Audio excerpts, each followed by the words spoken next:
What is up, Big 12 Nation? Hello. It is time once again for another installment of The Biggest 12. I, of course, am your host, Clint Foster. Thank you so much for being here with me. We're going to have a great show for you today. I am joined by none other than Big 12 Mafia himself, Nathan Bomber Brown. Nathan, how you doing, my friend? Good to see you. It's good to see you too, Clint. Boy, you're all shiny, have this new interface. Yeah, boy, you've done a step up. You're way above me. What can I say, man? I'm part of the voice of College Football Network. Thank you so I much. I think that's great. I love the voice of college football, so I think that's fantastic. Yes. Well, we'll of course get to a preview for the week in short order, but we've come to it at last. The long-awaited Mountain West reunion between my TCU Horned Frogs, your BYU Cougars. What are your initial thoughts going in? I think these teams are pretty even. If you look at the stats, if you look at the way they've played ball, there's a little more ball control on TCU's side. But, yeah, I think these teams are fairly even. And at the end of the day, it's going to be which one makes the least amount of errors. That's been like the tale of the Big 12 this year. Yes, definitely true. Hey, y'all, thank you so much for joining us. Please subscribe if you haven't already at Big 12 VOCFB. Every subscriber helps. We really appreciate you. Thank you so much for tuning in. And, of course, subscribe to Big 12 Mafia as well and to my channel if you haven't already, at Clint Foster Comedy. So we'll get straight into it. A lot to recap of the week that just was. I guess we should spend a little bit of time talking about that Red River rivalry game. That was the most drunk game on television there for a while. Well, the first half looked like a blowout, right? The first half looked like they were just going to run away with it, and then Texas woke up. I picked OU. I picked OU in the preseason, so for me, I felt kind of justified and redeemed. At the end of the day, I think Sarkisian is a fantastic coordinator. Him as the head coach, I just don't. He's going to struggle in the SEC, I think. Texas has just such endemic problems. I mean, cultural problems. But yes, those of you who tuned in last week, you saw I made that pick. I said, hey, OU's going to win this game. I guarantee you they've thought about nothing but 49-0 for the last 365 days. Exactly. They came out with their hair on fire. Yes, they did. They absolutely did. So we don't need to talk about those two teams any more than that, other than the fact that it was a great game. I certainly enjoyed watching it. I enjoyed being right, as I, so often am. Right. I have to tell you, Bummer, I've been in a absolute, with the exception of that Texas loss, it was basically football hell for me this past weekend between the Frogs, the Cowboys, and my fantasy team, which managed to score 100 points and still lose by 60. So wow. And that was my fourth loss in a row. Oh, so, my goodness. That's why I don't do fantasy or picking. I pick games. I think we picked 8 games last week, and I went 2-6. So don't look at me for picking games either. It's fun to at least, throw something out there. Like, hey, we'll try this. So, okay, Here's one that I've been excited to talk about. Forget about the Red River rivalry. Holy mackerel. Oklahoma State. Wow, isn't that true? Where did that come from, man? We had this program dead to rights here on the Biggest 12. And, I mean, that was a sound victory at home over Kansas State. I mean, what the heck happened? Mike Gundy back against the wall. He's done this before. This isn't the first team that's been in the crapper, and he's done something to get them energized and back. I kind of hope they would stay down because I want BYU to beat them at the end of the year, but they looked good on Saturday night. Okay, here, let's see. Do we have our first OSU Cowboy in the chat? Oklahoma State avenged their shutout losses from last season. Yeah, they absolutely did. Let me tell you what. And yeah, I mean, you said it, Bomber. It's Mike Gundy with his back against the wall. We were all saying, we've been saying on the show for weeks, talking about Dana Holgerson's on the hot seat, and you might need to start having some conversations about Mike Gundy. I think he just bought himself at least a little more time now. Kansas State, they look almost as much of a mess as we do right now. I mean, they are having problems. We, of course, being Frogs. Right.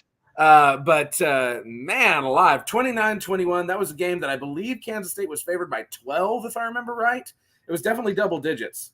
But Oklahoma State coming out and, Alan Bowman doing his thing. I mean, 235 yards and no touchdowns, but good enough to win. I think what was good about that game is they were in their black unis and they looked sick.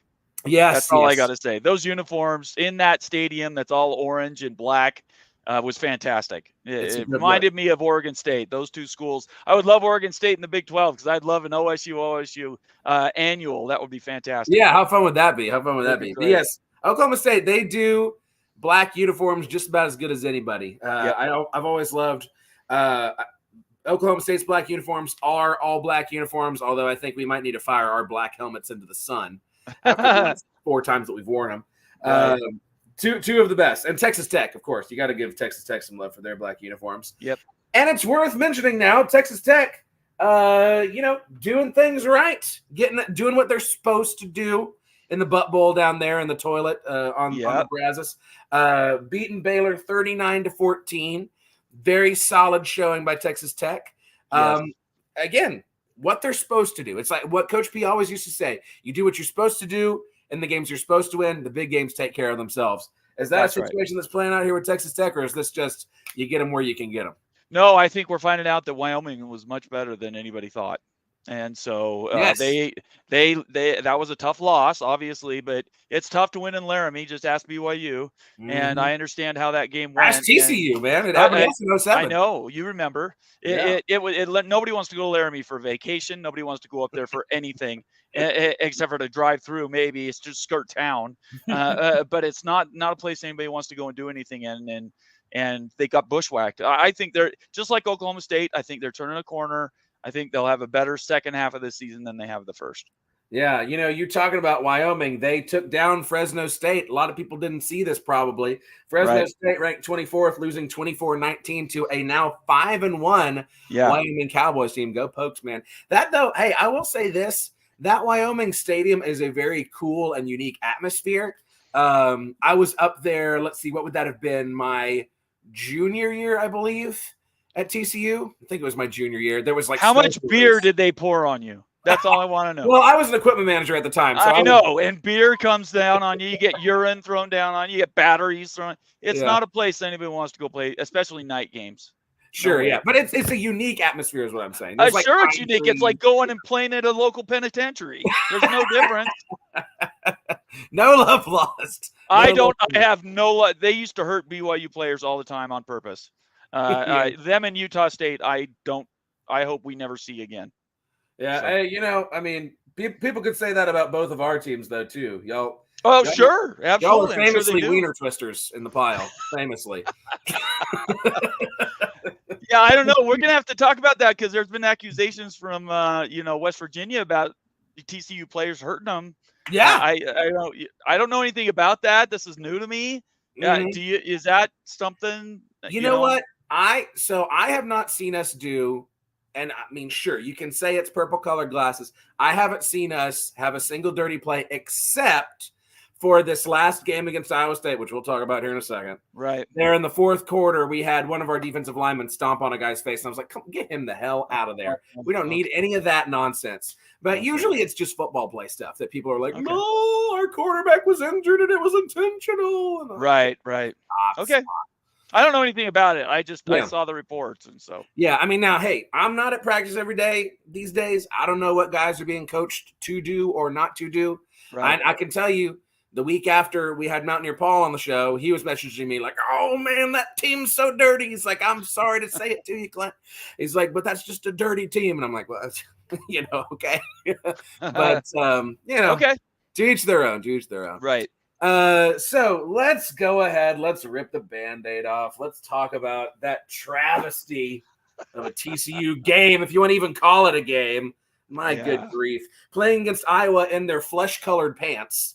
The fighting Winnie the Poohs down there. They probably have the worst. They're the ugliest uniforms in the Big 12, I think. I mean, I appreciate the idea behind the uniform. I think the idea is very cool, but the execution on TV where it literally looks like the dudes are running around pantsless, it's just not the best. Those helmets were elite. I loved those helmets that said Ames on them. Right. And, I'm all for honoring Jack Trice. That's a great American right there. But the pants, it really made me rethink. I used to always say, man, I wish someday that TCU would do 1938 throwbacks. That was our last national championship season. Okay. And we wore khaki pants similar to Iowa State back then in those days. Okay. Now seeing those things live, I'm like, Maybe Yeah, not. I don't think I want that anymore. Thanks for the field test. I was sure. Maybe pick something from the 50s. You know, the 50s, like Art Deco, is pretty good. So yes, right. Well, hey, shoot, if TCU ever wore the flying T, people would go nuts. People would be rabid if we came out in a flying T helmet. UCF has some ugly uniforms too. Every once in a while, they use that. Yes. I'm just like, what are you doing with that crazy not hypnotoad, but the citronaut or whatever it is that they do. Yes. Yeah, I don't even know what that is. I can't figure that. You can tell the school's only been playing football since '96. So yeah, it's like the Martian from the Flintstones. a little bit, yeah. Yeah. I hope they never use that again. I like their other ones, their regular UCF ones, especially in the darker colors. They look good. Yeah. Wet Blanket is 100% right. Iowa State is a tough place to win. Shoot, we haven't done it since 2015. Can you believe that? We have not beaten Iowa State in Ames since 2015, and that streak continued. Man, TCU has problems, and almost all of them are on offense. Questionable play calls at questionable times. Chandler is 15 miles inside of his own head. Chandler Morris. I mean, because he's supposed to be really good. Was he a 4-star? Come in? He was a 4-star. Yeah, that's what I thought. Oklahoma initially out of Highland Park. Transfers to us. Of course, somehow beats Max Duggan in fall camp last year. Right. We saw how that turned out. He has now again sprained his MCL. They're saying he's going to be out 4 to 6 weeks, so minimum a month. Oh, wow. And it's now Josh Hoover's team. And I'm going to be very interested. Josh Hoover, so far, both games he's appeared in, his first play was a fumbled handoff, and he's also thrown an interception in each game. But he kind of settled in there at the end of Iowa State. He appears to be more accurate downfield than Chandler. He's certainly not as mobile as Chandler, but maybe a guy more in that Casey Paha mold, who's a guy who has good pocket presence and can throw the ball downfield. Right. He seems like he's a little bit bigger guy too, kind of like Casey was. You remember Casey Paha, right? I do. Yes. Yeah, surely you do. I mean, now fewer tattoos, Josh, you remind you. Yeah, no, that was a while ago, but yeah, I do remember. Yes. Yeah. But yeah, I'm going to be very interested to see what happens, and we'll talk about this a little more once he's had a full week in the offense with the first team. He can come in with a little bit of confidence and say, "Okay, this is my team," and I'm going to be very interested. I'm still very trepidatious. I'm very hesitant going into this BYU game, but I'm going to be interested to see how he performs in the slightly different circumstances. Maybe we've got another Max on our hands. How have you guys been with turnovers and like those plays that are 50-50? Oh, man. It's so all of the good bounces that we had last year and the fortunate things that happened to us. Not getting them this year. No, we spent all our good luck last year. Not a lot. I mean, now there's a lot of boneheaded plays. I mean, we've got one of the worst red zone offenses I think I've ever seen. We move the ball amazingly between the 20s. We get down to the red zone and the offense just dies. Right. And it's usually because we're throwing an interception, to be honest with you.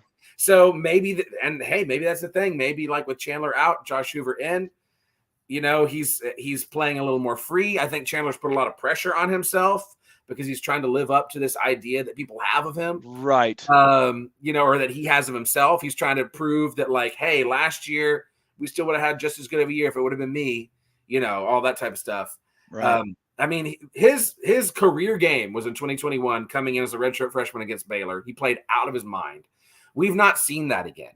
And I think it's because in that Baylor game, which the first game without Coach Patterson, we had absolutely no right to win. Baylor, for all intents and purposes, could have been a playoff team that year. But Chandler plays free. He plays out of his mind. He has fun. He does amazing. Ever since then, he's been inside his own head. He's been worried about getting hurt, or he's been worried about, he's been pressing, trying to force balls he shouldn't. It's that whenever you were playing Madden or NCAA football when you were a kid and you're like, no, I shouldn't be down by 2 touchdowns. I'm going to force this in there, Right. That's what I think we're seeing play out. But we'll talk more about that when we get to BYU. Let's catch up on some of these. Somebody's parked at Duggan's High School right now. Wow, that's amazing. Good for you. Hopefully some of that leadership and Heisman runner-up ability runs up. Don't drink and drive. Don't drink and drive. Don't do that. Excited about the Mountain West Conference reunion between TCU and BYU. Absolutely, man. This is, for those of us who, were fans back in those days, this is a fun blast from the past because those BYU TCU games were always almost always intense. you knew it was going to be a physical game, and it was going to come down right to the wire in a lot of cases. Right. And in most cases, they were for the championship. It was us two in Utah. There was nobody else, and they were literal brawls. And yet, at the end of the games, I don't recall coming out of those thinking, "Wow, this is a school that I hate or is mean," or it was total respect and not like Utah. Yeah. Utah's different deal though. That's like blood brothers. It's a whole. Well, I can speak for myself. I hated Utah. I hated Utah. They're easy to hate. They're easy to hate. That's all I got to say. Yeah, I mean, you've seen that over the last year. They've put a target on there. Wild Ute, we talk about it weekly. About he's a great representative for the school and the way they do things. But honestly, the way that they've run their program the last probably 2 years has been so extreme, everything on the edges, that it draws a lot of criticism. So how hilarious though is it that it's their fault that they gave that bad valuation to the Pac-12, being like, oh, we should be able to ask for $50 million. I think it's spot on. Yeah. I was not surprised at all. Their behavior dictated that. They have an attitude that they are USC. They are Stanford. They do believe up on the hill there in Salt Lake that they are, a top 10 university in the country, especially when it comes to the athletics. And their brain is here, and they're still growing and getting better. They're gaining respect. But the thing is you lash out and do other stupid stuff, and then people look at you and go, wait a second, you're kind of a pretender. How long have you been up here? You've won two conference championships back to back, but couldn't win the bowl game. Even when the teams that came in were all injured and banged up. I mean, they got all kinds of problems up there, but their introspection, their ability to, it's just really, I don't know. I love a bunch of Utah guys talking to them. I respect them. I really question the way that their school runs things. Yeah, no, I mean, every school is going to have its goobers, and they're going to have, Wild Utes, like you said, wonderful dude. I had another friend in LA who was a Utah grad. Great, wonderful person. Every school's got their goobers and they've got their great people. But yeah, the way that athletic department is run, yes, is very obnoxious and arrogant and frustrating to share an atmosphere with. But I'm excited to have the Holy War back. I'm excited to see that again. Y'all may not be excited. I'm excited about it.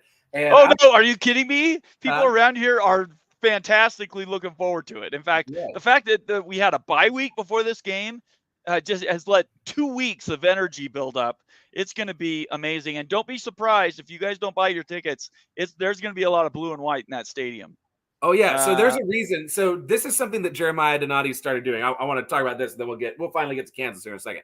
But we did this specifically for Texas Tech because there's so many Tech fans that live in DFW. Right. None of them want to live in Lubbock, obviously. So they did a thing. They started doing a thing last year to prevent just Tech fans from overflowing the stadium of like, hey, if you want to come to the TCU Tech game, you have to buy it as part of a package, right? With these other 3 games. So it's like we're trying to sell specifically to TCU fans or people who are going to root for TCU. I know that BYU this year got included in that package because hey, Bomber, wherever BYU goes, there could be Mormons coming out of the woodwork to watch the Cougs. We grow under the floorboards. We're all over the place. It's true. Except I gotta tell you, might not know this, but on Saturday they waived that. They opened up the tickets to everybody because nobody was buying them. I guess TCU people were selling them, and so that makes sense. I would just, are you going to the game? Oh yeah, I'll be there. Okay, so you'll have to report back. I won't. I can't afford to do these trips yet. But you'll let me know. Send me a text and let me know because the TV shows one thing. I'd be interested to see how many BYU people are there. I'm sure there'll be a lot. Now I don't recall from the early 2000s games when I was in high school. I don't recall there being a lot of BYU people there.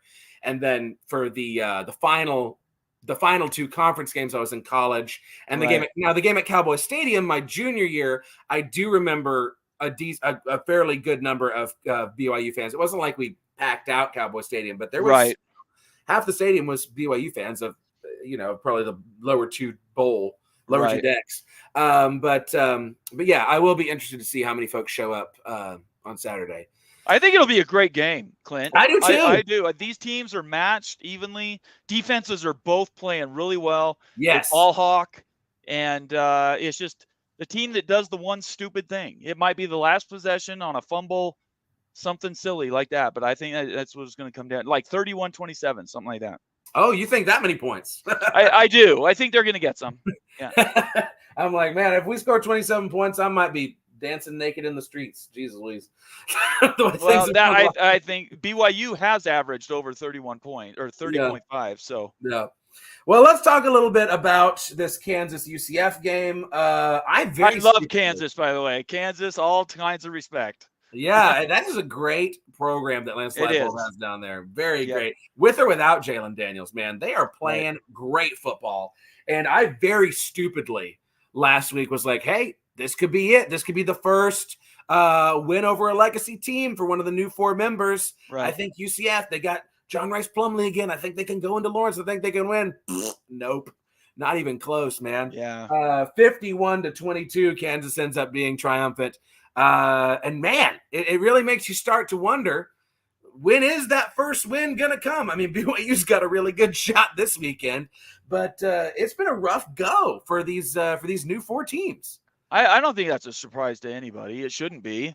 I think BYU's in the best position to be successful right out the gate. You had a lot of noise coming out of these other schools, but honestly, let's talk about who's actually been playing up to the biggest schedules over the last 40 years, right? Nobody can argue BYU hasn't.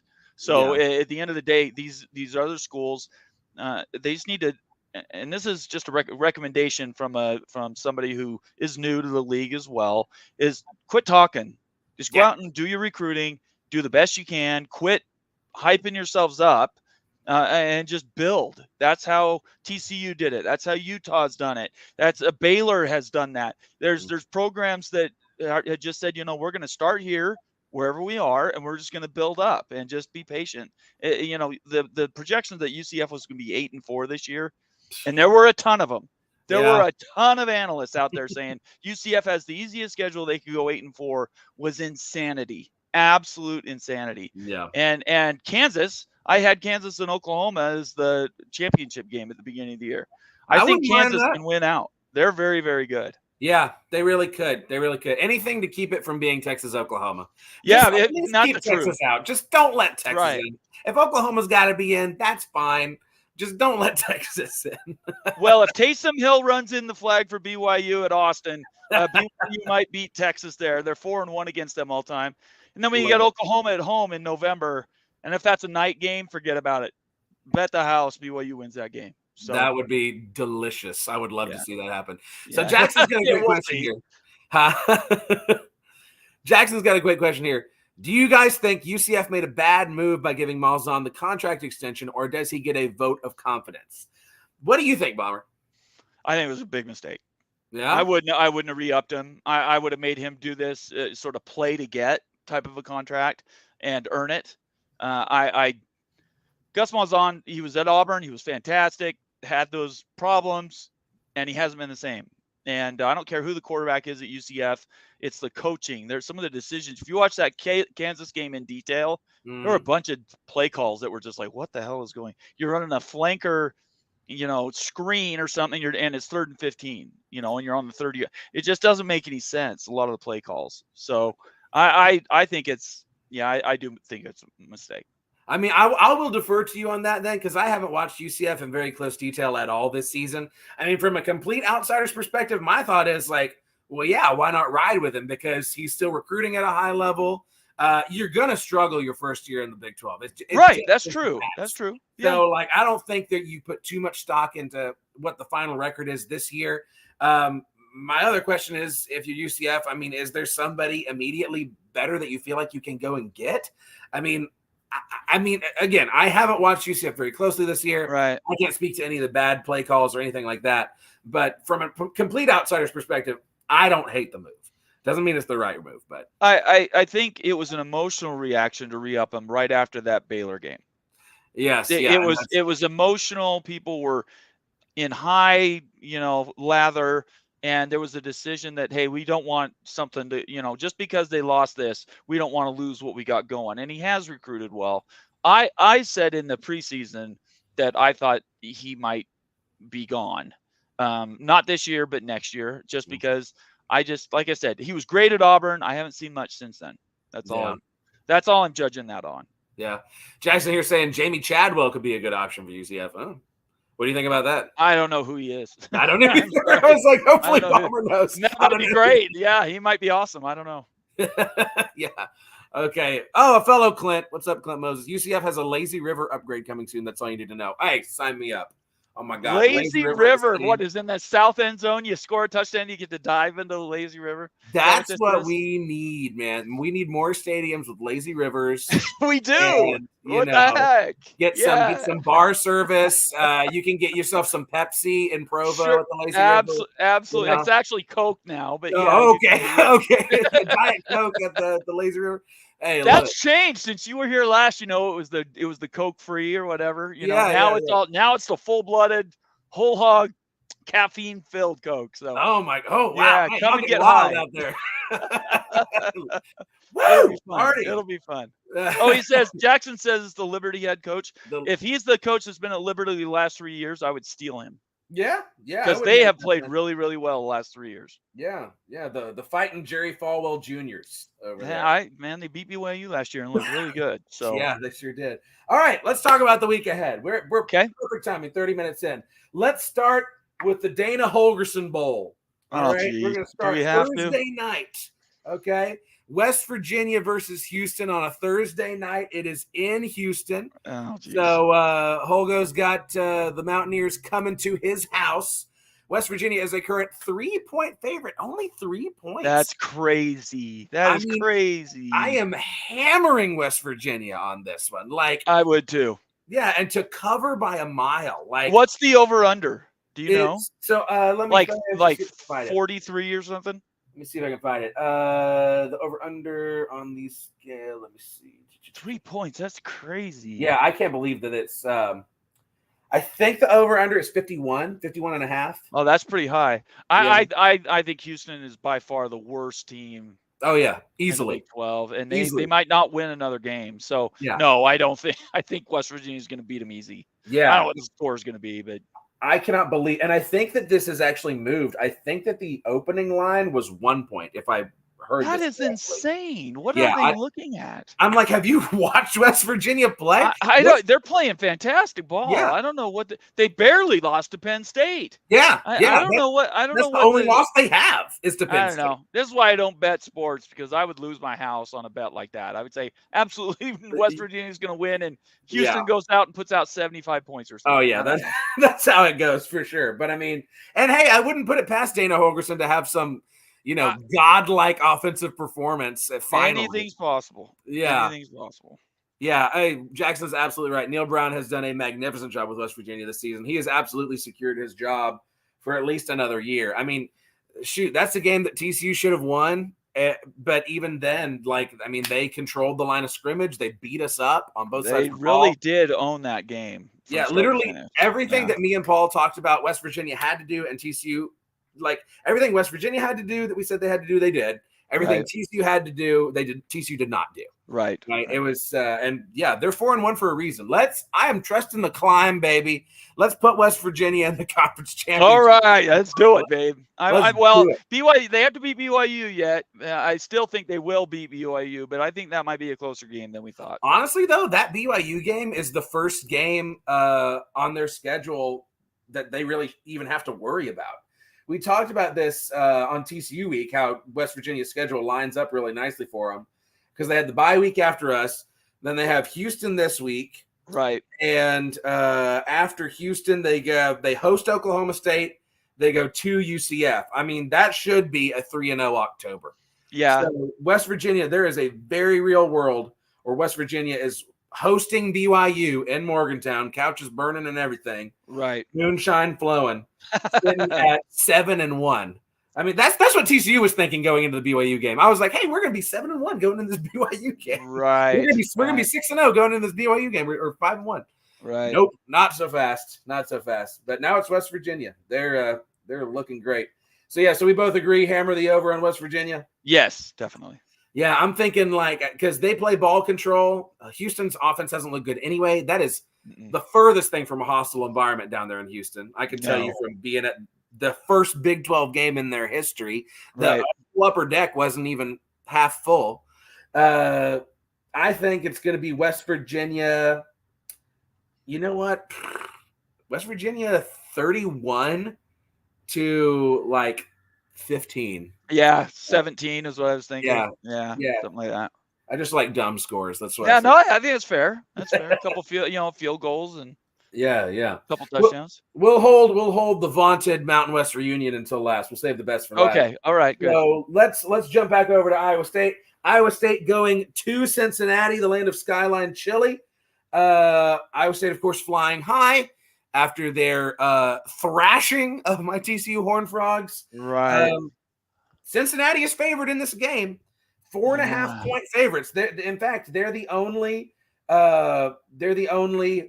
new member of the Big 12 this week that is favored in that game. Could this be a moment where Cincinnati notches their first win against it'd be their first Big 12 win at all, and also their first win against a legacy Big 12 member?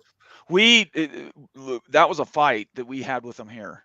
Cincinnati's a much better team than people might think. I watched the Oklahoma game. They were respectable. They didn't embarrass themselves in that game. Yeah, they have a good defensive line, and I think they just made a couple of really stupid mental errors that made the game a little wider than it should have been. So 4.5, you said? That's still a pretty high number. 4.5 point favorites. Yeah. If I was to bet the line, I'd probably take Iowa, but just to win out, I would take Cincinnati. You think Cincinnati wins? I think they can win it. Yeah, I think they can. I mean, Iowa State's not a great team. I mean, literally, they got flaws just like everybody else does, though. Yeah, if I have ever seen a game where a team just lost more so than got beat, it was that TCU Iowa State game. I mean, we lost that game. Right. 4 interceptions, and they were all stupid interceptions.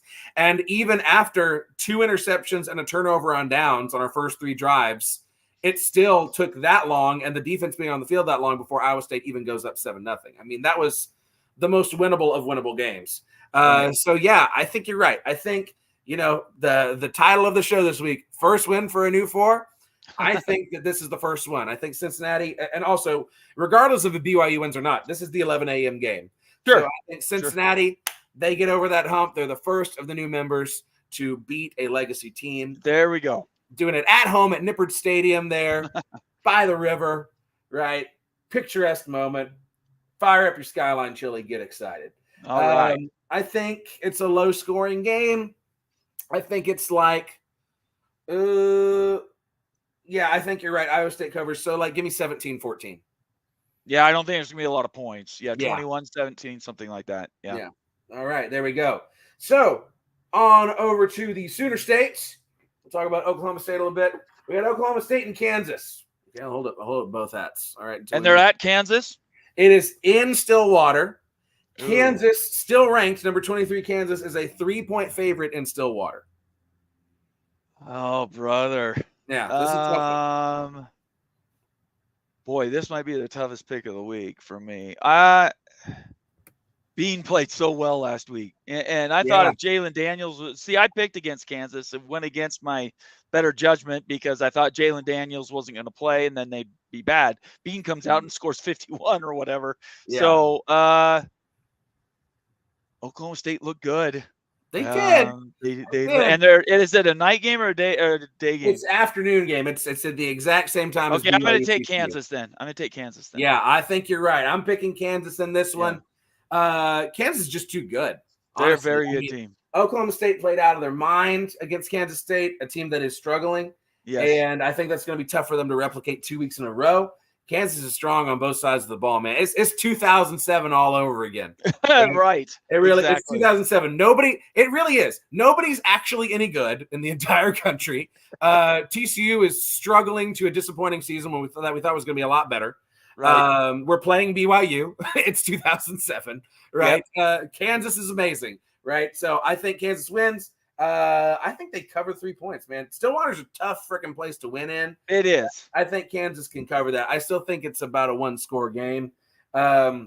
Is If it was at night, I would take Oklahoma State. Yes, correct. Yeah, if it was at night, Yeah. definitely take Oklahoma State with the paddles and all that business. Exactly. I think this one's a little more on the high-scoring side. I think I'm going to go, 35-28 Kansas. That's what I'm kind of thinking. Yeah, 38-28. I think they're going to be more than 10 points during the day. All right, now we got an Oklahoma State fan in the comments. Let's see what he's thinking about it. After Oklahoma State's win versus Kansas State, Cowboys have pulled off the upset in 8 of their last 9 games as a home underdog under Mike Gundy. Now, that is a stat. Yes, it is. And Wet Blanket knows his stuff, too. So I hate to pick against him. So I apologize, Wet Blanket, if I'm making you upset. I'm just going by my experience playing Kansas. They're a much better team than anybody thinks. He's saying Cowboys by 10. Hey, I love the enthusiasm, man. I could see a world where it happens. But sure. I think two upsets in a row. I mean, with this Oklahoma State team, you gotta be honest with yourself. I mean, this is not one of Gundy's best. Right. It's got some serious flaws. This is a bottom half of the conference team, and Kansas is very much a top, not only top half of the conference, top third of the conference team. I think you wouldn't get any argument at all from me if you said this is the third best team in the conference right now. Any argument at all? Oh, you're talking about Kansas now? You're talking about Kansas? Yeah, Kansas. Yeah. I would put them third right now. Yeah. West Virginia 4th, BYU 5th, TCU 6th. Well, hey, based on the way things have looked, I mean, you can go ahead and move TCU way further down that list. I don't think so. We have regressed every single week. Yeah. Like, we had 1 yard of offense in the third quarter against West Virginia. Like, we have struggled. Yeah, but West Virginia's defense is playing lights out. I mean, yeah, they are. They are very, very well. All right, we got one more game before we get to the one that we're all waiting for. Okay. First, though, Kansas State goes to Lubbock. Holy mackerel. Going to Lubbock. This is the night game, and not a fun time to – this is my Rangers hat. That's all right. Kansas State. There they are. Okay, right. So Kansas State playing a night game in Lubbock. That is not an easy thing to do. No. Weird, wild stuff. You want to talk about throwing batteries and pouring beer on you. Right. Okay? That's a wild place to play in Lubbock, especially at night. If a fox gets loose on the field, forget about it. Okay. We're going south. So Kansas State. Okay, actually, Texas Tech is a 1-point favorite in this game. Right. All right. That feels very on the nose to me, honestly. I think Vegas has never been more correct than that. I think Texas Tech does win a wild one. Kansas State trying to get off the schneid, but tough to do it in Lubbock and coming off of an emotional high. They're feeling good about themselves. They got some confidence after taking it to Baylor. Right. I'm picking Texas Tech. I agree with that. And I think it's more than one, but it could be like a 39-35 type thing. Yeah. It could be an old school Big 12 score 'em up game is what it could be. Yeah, I think you're right on the money there, Bomer. I think it's it's in the 30s. I mean, I really like that 1 point. It's close. I agree with you. Give me like 36-35, right? Something wild. Texas Tech gets way too hyped up to beat a terrible Kansas State team. And there you go. Kansas State, boy, talk about regression. Yeah, man. What has gone on there? I'm a little confused, to be honest. Well, here's the thing. I talked about this a little bit in the offseason. I didn't have my show yet, but right. I was talking with some friends about it. Like, yes, at the time I was like, I think Will Howard may be the best quarterback in the Big 12. I said this at the time. That was not correct. No. But I was like, but still, he's like, who's he throwing the ball to? Who's running the ball? Like, he's lost literally all of his weapons that were so good from the previous year. So, shoot, take it from a TCU fan. It's tough to replace a whole bunch of NFL talent that just suddenly leaves your offense, Yeah, you're right. That's true. Yeah, so and Kansas State they're feeling that right now. Will Howard is struggling, and I mean, you lose to Oklahoma State, it's kind of like losing to Iowa State. Imagine doing something that stupid, man. Can you even believe? Okay, so the main event. All right, let's talk about it. Here it is, the reunion of Mountain West rivals. Right. I don't have a BYU hat, but I'm going to put my TCU hat back on because you're representing BYU. Okay, that's good. So, Frogs and Cougs. We've got it in Amon Carter Stadium, 2:30 in the afternoon. It's supposed to be beautiful weather. We've had some Gorgeous weather here. All of a sudden, it's been like in the 70s and 80s. Man, it's Oh, like wow. we might as well be at the threshold of heaven, man. Wow, I we've like been waiting that. for That's this good. for a long time. But it's going to be a great game to atmosphere. Hopefully, the Frogs still show out in droves. Hopefully, not too many people have, completely jumped off one of our many bridges over here and decided to end it all. But the Frogs are 5.5-point favorites in this game. Ooh, that doesn't feel good to me. That's a lot of points. It's a lot of points. That's a lot of points. I've talked myself into being not completely doomsday about this game. I mean, after that, about halfway through that Iowa State game, I was like, we're going to get absolutely murdered by BYU. I was like, we don't even stand a chance. This is the sky is falling. Everything is bad, but I still think we can win this game, but I don't think we win it comfortably by any stretch of the imagination. Give me your full and unabridged thoughts on the game, Bar. This is my favorite game of the week. I've been looking forward to it all year, honestly. Outside of the Texas and Oklahoma games, this was the game that I wanted to see because I remembered those fun ones we had in the late 90s, early 2000s. So I think they're very matched up. If you look at the stats and you look at them one next to each other, right next to each other, time of possession is almost identical. Ball control is a little bit more in TCU's hand, but BYU scores a few more points. So it's going to be one of those things is what it really is going to be either the final possession or the special plays or the turnovers that'll dictate this game. I don't think it's broken out just by a team going out and lighting it up with four touchdowns in a quarter or anything like that. It'll come down to a muff punt, an interception untimely, a defensive stand on fourth down. BYU's had already 2 of those this year. So be very careful going forward on fourth down. You see 4th and 1 and it's on the 35 and you're thinking, oh, I don't know. Against BYU, that has been less than a 50-50 ball. So I would just say if TCU plays very conservative and they keep everything in front of them, they have the talent to beat BYU. There's no question about it. But if you play outside your normal paradigm, right? You reach or you do things, you try to extend more than you normally are. BYU will get you. We almost got Kansas, and ask Kansas how they came out of that, and they had all kinds of respect from BYU after that game. They're like, oh, who are these guys? They're hanging around P5 forever and all this other stuff. After that game, they're like, whew, man, we're glad we got out of that game. And now we know how good Kansas is. You can tell BYU played them to basically one possession outside of a throwaway possession at the end of the game. So I would just say BYU can win it if they win on the edges, if they win those extra ball type situations. If TCU does just play conservative, though, they have the talent, especially on the back end on defense, to beat BYU.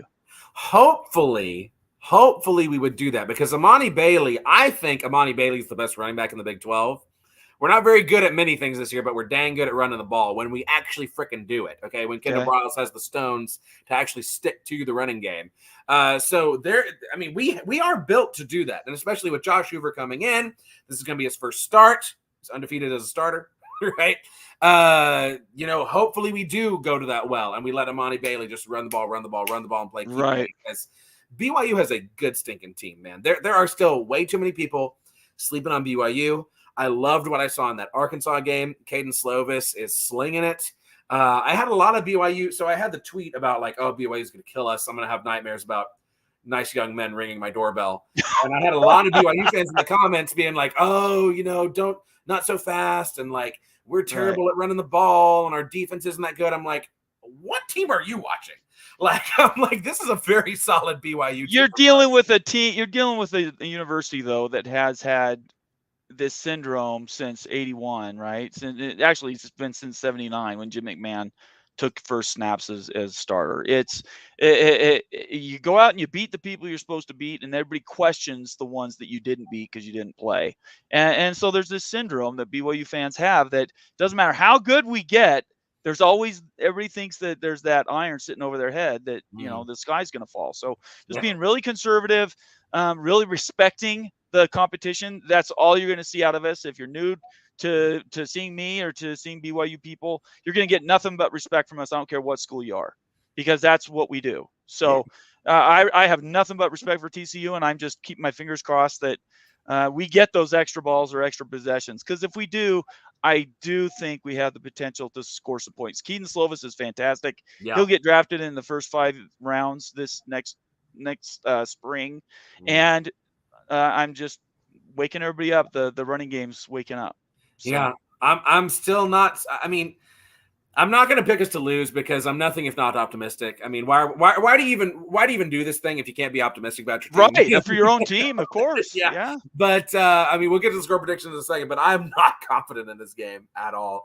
It's all for us. It's all going to hinge on Josh Hoover.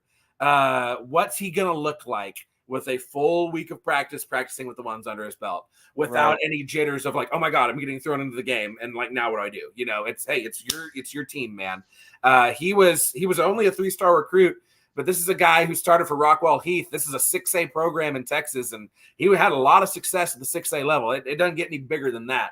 Okay. So, and I will say too that I heard a rumor today from a friend of mine who's a former player who's still pretty well connected with the program. And he's like, you know what? I've heard that the guys love Josh. He's way more popular with the team than Chandler, and he's got a little bit more of that leadership quality. Okay. He's not quite on Max's level, but he's got a little bit more of that leadership, like psych the guys up, like let's go do something, than Chandler does. And I mean, again, I think there is no question that Chandler has been such a head case this entire season, ever since the Colorado game. I think he's been a total head case, and it's tough to shake yourself out of that. So do we get a little bit of magic here? Does this start? I mean, I'm not ready to say this is going to start some fantastic run. I sure do hope it does, but I'm very anxious to see how Josh Hoover performs. I hate that there's such a shadow cast. I can't get like as excited about playing BYU as I was going into the season, because I'm like, oh my God, this could be terrible. But I'm going to be really interested to see it play out. Let's see some predictions from the comments, then we'll get ours. Tim, Bailey operates like a menace, for real. Yes, he does. Okay, I saw your prediction back here. Okay, Timmy says TCU by 3 with how iffy and explosive both teams are. Okay. Don't hate it. If we win by 3, I'll take it. Clint Moses is saying BYU only for the Satake connection. Does Oregon State have a Kalani Satake? Is that Oregon State that he is? Does they have a Kalani Satake? He was the defensive coordinator there. Oh, okay. There you go. Yeah. There you go. He went from Utah. He went from BYU to Utah to Colorado to Oregon State to BYU. So, all right, Mike. Mike here likes BYU. He likes Kansas. Okay, so that's another one for BYU. Jared just said purple. Great. You know what that is? Yeah. Love it. Okay. All right. I thought I had one more in here, but I guess that's all of them. Okay. I'll let you go first, because I'm a gentleman, because you're the guest. Okay. What is your pick for the game? Give me a score prediction.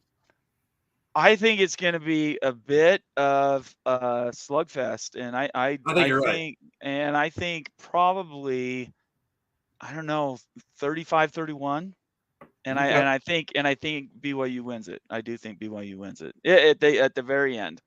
Okay. Did you see they scored with 44 seconds at the end of the first half against Cincinnati? Yes, I did see that. They did. It's like they flipped a switch, and all of a sudden they scored in 4 plays, and they can do that. They did it against Arkansas too. They did it against Kansas. So it's in them to do those things. I definitely saw somebody on Twitter at that point being like, what if BYU just pretended like there was 40 seconds on the clock? Well, maybe we should. Maybe we should. It's true.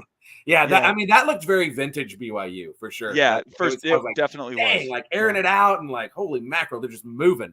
Yeah. Okay, here's Mike's official prediction: BYU 32, TCU. Oh no! Wow. Okay, I would love that. I just don't know if I see it. It could happen, Bomber. That could happen. Really anything could happen. It could be reversed. TCU could go 32 on 17. So man, I don't see hey, if BYU scoring 30 points, we're losing this game. All right. Okay. I don't think our offense is in a place right now with Josh Hoover's first start.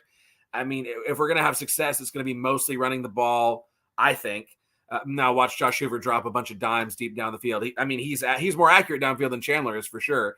But right. I think if the defense is allowing that many points, I mean, we've got to rely on our defense right now. That's our strength. So I think I'm seeing a vintage TCU BYU game, a super physical game super grinded out game, thinking like 2008, thinking like 2005 actually got up there. 2005 was a fantastic game. That was one of the best college games I've ever seen. Hey, and that was the birth of Jeff Ballard. That was another TCU backup quarterback U moment. So hey, man, you know, if BYU can create Jeff Ballard, maybe they can turn Josh Hoover into somebody. Maybe anything's possible. Let's cross our fingers. Okay, so yeah, I think it's going to be low scoring if the Frogs are going to win. Very physical game, hoping for a fun game. I'm thinking Frogs win. Okay, so this would be BYU would cover in this case. Frogs win 21-17. Okay, that's what I think. All right. I think that's our best case scenario. If BYU only scores 17 points, they're definitely losing. I will give you that 100%. Yeah, Devil Frog. I see Devil Frog says down here, what's a name for BYU? I like the Revivalry. That's already our game with Baylor. We call our game. I don't really care about Baylor. I care about me. So that's what I like to call it. There's got to be something religious, though. Yeah, you call it whatever you want. I don't know. Yeah, we do need to think about it. That's everyone's homework. It doesn't matter to me. The Bible Bowl, maybe the sequel versus the trilogy, I guess. Yeah, hey, look at you getting that's deep. Okay, that's a deep cut. Yeah. Most people did not catch that. That was very good, Clint. New Testament versus the Golden Tablets Bowl. You earn extra points for that. That was really, really good. Yeah. Devil Frog liked it. Okay. Fun. I mean, I don't know. Hey, that's everybody's homework. But by the time we meet next week, let's have thought of a name for this game because it deserves one. You know, I think so. I like it. But were you around, by the way, Bomber? For you probably are too young for this, but whenever BYU and TCU played back in like '87, the Crickets were covering the field. Were you aware at that game? You were at that game. Okay. Yeah, I'm old. Recount the experience for those. So they played a home and home.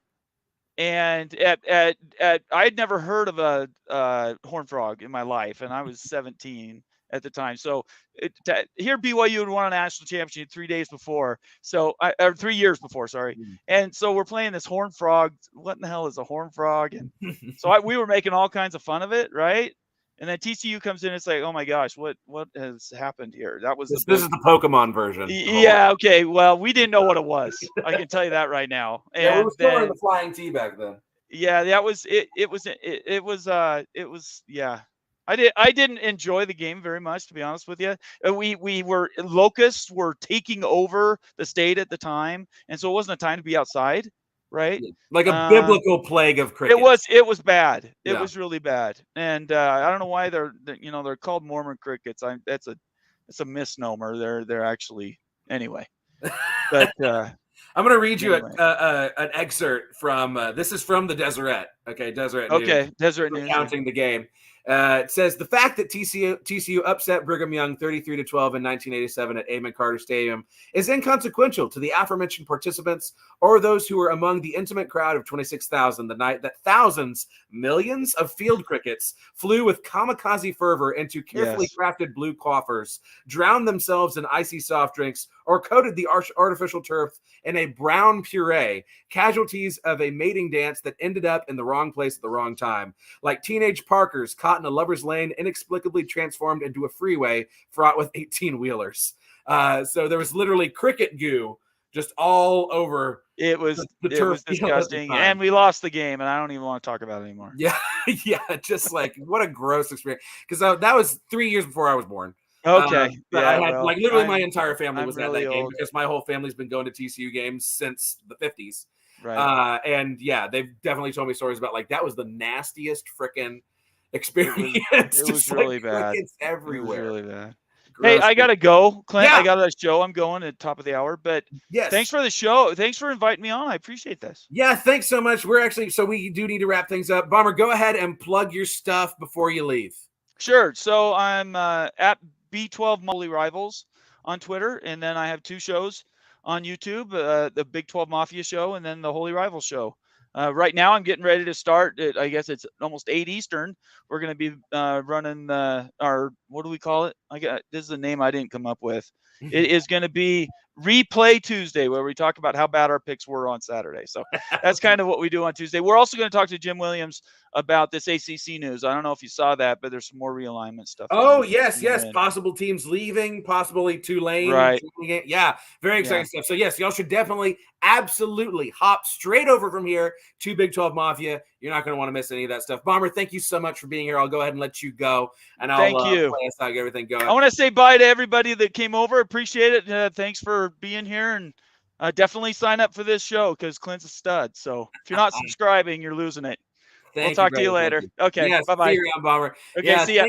Thank everyone so much for tuning in. This is, of course, the Biggest 12. Please do subscribe. It is at Big 12 VOCFB. That is at Big 12 VOCFB. Every subscriber helps, really helping us grow the show. Tell your friends about it. Man, put your Mormon hat on and evangelize the heck out of this show. Everyone needs to know about it. We want to grow this thing, turn this into we're turning it into a movement, okay?